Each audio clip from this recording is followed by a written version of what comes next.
अस्सलाम वालेकुम वरहमतुल्लाहि वबरकातुहू।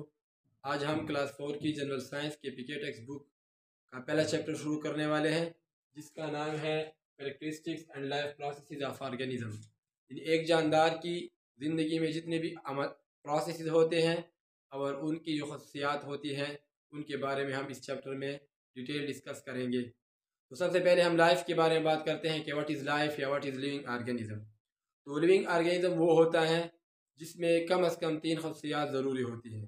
एक तो वो बच्चे पैदा करता है, रिप्रोडक्शन करता है। एक वो मूवमेंट, हरकत करता है। हरकत ग्रोथ की शक्ल में भी हो सकती है, जैसे प्लांट ग्रोथ करते हैं। और इसी के साथ वो रिस्पांस टू स्टिमुलस, यानी स्टिमुलस को एनी चेंज इन एनवायरनमेंट जब आती हैं तो वो उनको जवाब देता है। यानी कि इसका मतलब यह है कि उसके अंदर कोई ना कोई नर्वस सिस्टम ज़रूर होता है। तो ये हमारे पास लिविंग ऑर्गेनिज्म होता है। अब हम आते हैं क्लास 4 के लेवल के मुताबिक। क्लास 4 के लेवल के मुताबिक वो कहते हैं कि लिविंग ऑर्गेनिज्म की कौन कौन सी करेक्टरिस्टिक्स होती हैं। एक वो फूड, खुराक खाते हैं। एनर्जी हासिल करने के लिए वो क्या करते हैं, खुराक खाते हैं। फिर वो ब्रीथ, सांस लेते हैं। इसी तरह हम कौन सी गैस को इनहेल करते हैं, हम ऑक्सीजन को लेते हैं। फिर वो मोमेंट, हरकत करते हैं।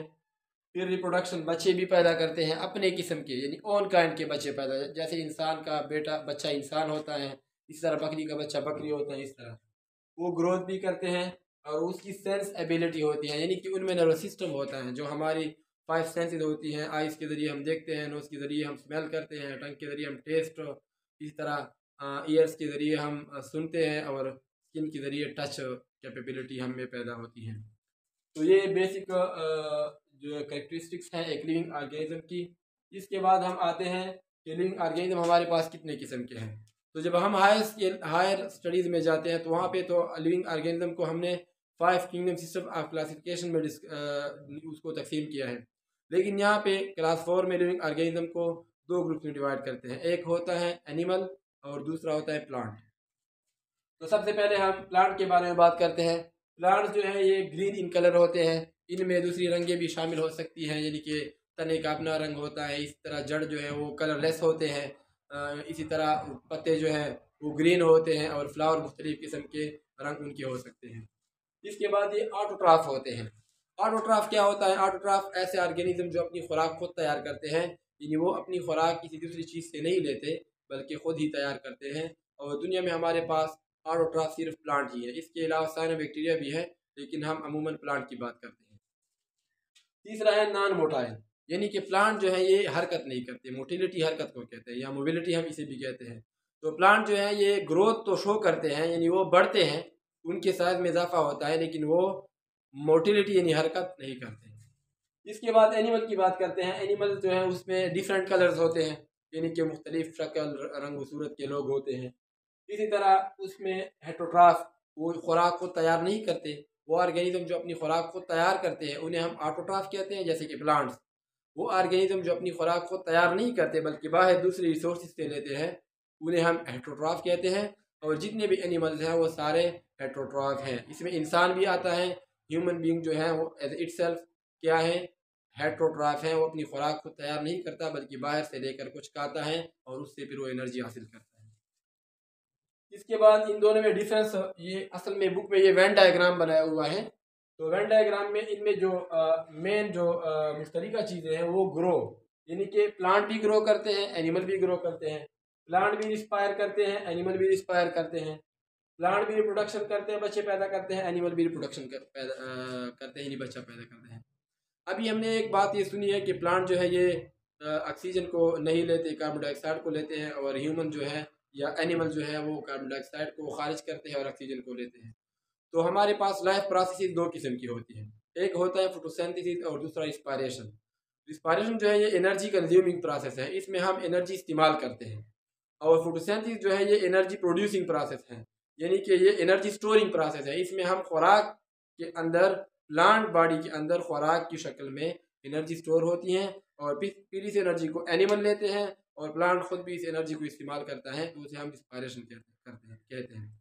दुनिया में जितनी भी ऑर्गेनिज्म है वो सारे रिस्पायरेशन करते हैं, क्योंकि जिंदा रहने के लिए हर एक को एनर्जी की ज़रूरत होती है, और एनर्जी हम रिस्पायरेशन से हासिल करते हैं, यानी रिस्पायरेशन के नतीजे में हमें एनर्जी हासिल होती है। तो इसलिए दुनिया में जितने भी ऑर्गेनिज्म हैं उनके अंदर रिस्पायरेशन होती है।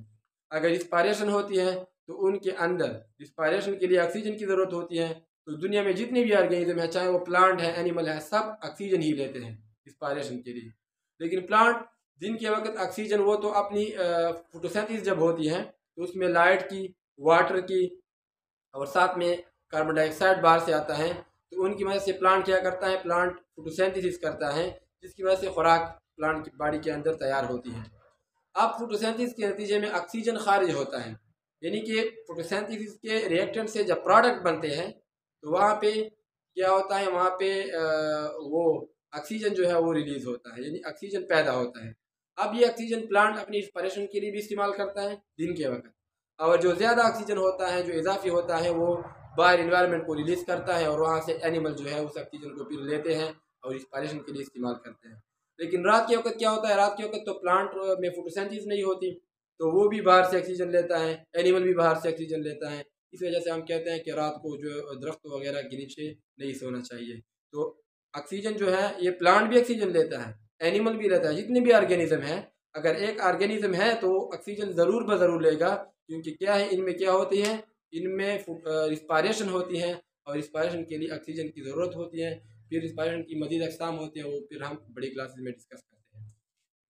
इसके बाद हम आते हैं क्लासिफिकेशन ऑफ प्लांट्स की तरफ। प्लांट्स को हमने दो ग्रुपों में तकसीम किया है। एक हमारे पास फ्लावरिंग प्लांट्स हैं, जिन्हें हम साइंटिफिक नेम एंजियोस्पर्म देते हैं। एंजियोस्पर्म फ्लावरिंग प्लांट को हम नाम देते हैं एंजियोस्पर्म, और जो नॉन फ्लावरिंग प्लांट है इन्हें हम कहते हैं जिम्नोस्पर्म। तो प्लांट्स को हम, एक फ्लावरिंग प्लांट होते हैं, एक नॉन फ्लावरिंग प्लांट होते हैं। फ्लावरिंग प्लांट जो होते हैं इनमें सीड बनता है, और सीड के नतीजे में फिर सीड को ज़मीन में डबोकर उसे जब एक रिक्वायर्ड इन्वायरमेंट मिलता है, यानी कि लाइट भी मिलता है, टेम्परेचर, पानी, पीएच वगैरह, तो फिर वो प्लांट बीज जो है एक नए पौधे में मुंतकिल होता है। लेकिन चंद पौधे ऐसे होते हैं जो कि नॉन फ्लावरिंग, उनके फ्लावर नहीं होती, तो उनमें जो है उसके तने वगैरह को काट के हम ज़मीन में डबो देते हैं और उसको टेम्परेचर, हीट, इसके साथ टेम्परेचर, सनलाइट और साथ में पानी वगैरह देते हैं, तो फिर वो क्या होता है, इससे नया पौधा उग आता है। तो हमारे पास दो किस्म के प्लांट होते हैं, एक फ्लावरिंग प्लांट, एक non flowering plant. Flowering plant का एंजियोस्पर्म नाम है और नॉन फ्लावरिंग का जिम्नोस्पर्म। उसकी हम चंद मिसालें देते हैं, जैसे एप्पल है, मस्टर्ड है, लेमन, रोज, गावा, सनफ्लावर, ये क्या है, ये एंजियोस्पर्म है, उनके जो है ना फ्लावर होते हैं। नॉन फ्लावरिंग प्लांट में जो हमारे पास हैं, मोसिस हैं, फर्न्स हैं, तोजा, पाइन, जूनिपर, सेगापॉम वगैरह जो है, इस किताब के मुताबिक, जो इस किताब ने एग्जाम्पल लिखी है, ये हमारे पास क्या है, नॉन फ्लावरिंग प्लांट्स। इसके बाद हम एनिमल की क्लासिफिकेशन करते हैं। एनिमल को हम दो ग्रुप्स में डिवाइड करते हैं अकॉर्डिंग टू देयर बैकबोन, उसकी रीढ़ की हड्डी जो वर्टिब्रल कॉलम होती है, इसकी बुनियाद पर हम उन्हें दो ग्रुप में डिवाइड करते हैं। एक होते हैं वर्टिब्रेट्स और दूसरे होते हैं इनवर्टिब्रेट्स। वर्टिब्रेट्स वो ऑर्गेनिज्म होते हैं जिनके अंदर बैकबोन होता है, यानी रीढ़ की हड्डी होती है, और इनवर्टिब्रेट्स वो ऑर्गेनिज्म होते हैं जिनके अंदर रीढ़ की हड्डी नहीं होती। तो यहाँ पे वर्टिब्रेट्स में हमारे पास 5 ग्रुप्स आती हैं। सबसे पहले ये शुरू होता है फिश से, फिश, फिर एम्फीबियन, फिर रेप्टाइल्स, फिर बर्ड्स और फिर एनिमल, मैमल्स। सबसे पहले हमारे पास फिश, फिर एम्फीबियन, फिर रेप्टाइल्स, बर्ड्स और फिर मैमल्स। ये हमारे पास 5 ग्रुप्स होती हैं एनिमल में वर्टिब्रेट की। इसी तरह इनवर्टिब्रेट वो होते हैं जिनके अंदर रीढ़ की हड्डी नहीं होती, यानी उनके अंदर जो बैकबोन होता है, जो कमर के पीछे वाला जो बड़ा बोन होता है हमारी बॉडी में, उनके अंदर एब्सेंट होता है।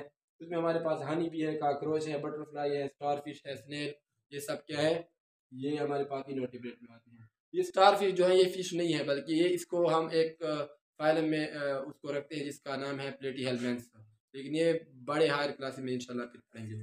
तो यहाँ पे हमने आज क्या पढ़ा है, हमने characteristics and life process of organism के चैप्टर को शुरू किया है। सबसे पहले हमने कहा कि लिविंग ऑर्गेनिज्म की कौन सी खसूसियात होती हैं, उनके बारे में पढ़ा है। फिर प्लांट और एनिमल के दरमियान डिफरेंस की है। प्लांट जो है वो ग्रीन होते हैं, ऑटोट्रॉफ होते हैं, खुद खुराक तैयार करते हैं, नॉन मोटाइल होते हैं, हरकत नहीं करते। ये मोटाइल भी होते हैं, हेटरोट्रॉफ, खुराक खुद तैयार नहीं करते, और मुख्तलिफ उनके अंदर कलर हो सकती हैं।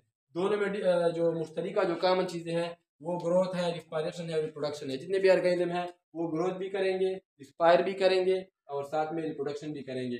इसके बाद हमने प्लांट्स को डिवाइड किया फ्लावरिंग और नॉन फ्लावरिंग प्लांट्स में। एक को एंजियोस्पर्म और दूसरे को जिम्नोस्पर्म कहते हैं।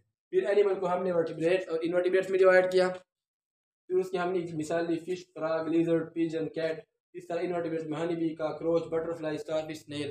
तो इंशाल्लाह इसके बाद हम मज़ीद जो बाकी चैप्टर रहता है बायोडाइवर्सिटी, इंशाल्लाह इसी चैप्टर का हिस्सा है life processes, characteristics and life process of organism, इसका बाकी हिस्सा है। ये तकरीबन हमने आधा चैप्टर जो है इसको कवर किया है और इस तरह हम आधा आधा चैप्टर करके इंशाल्लाह इसको मज़ीद फॉरवर्ड करेंगे। अब तक के लिए अल्लाह हाफिज़।